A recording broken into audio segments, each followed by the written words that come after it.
Перперикон.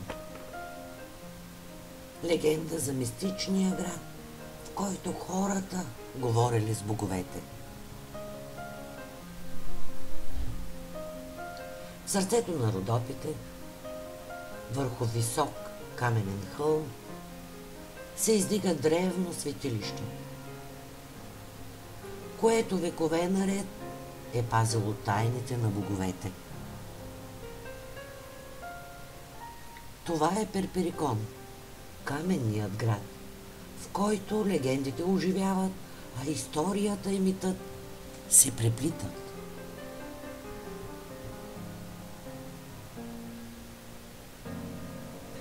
Тук, според преданията, е горял вечен огън в чест на бога Дионис, покровителят на виното и пророчествата. Оракулът на Дионис, казват, бил толкова прочут, че дори Александър Велики дошъл да потърси предсказание за съдбата си.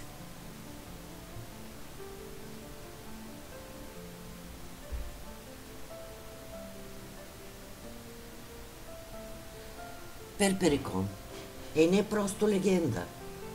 Той е жив град от камък, с зали, улици, дворци и храмове, изсечени направо в скалата.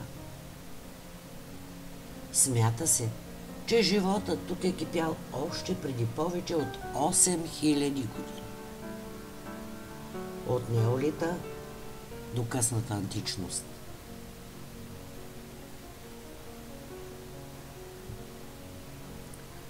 Всяка стъпка из този град е среща с миналото.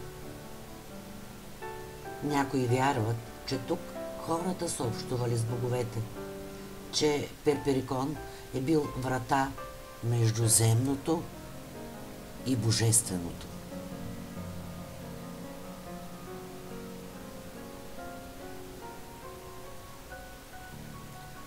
Днес Перперикон е едно от най-загадъчните места в България.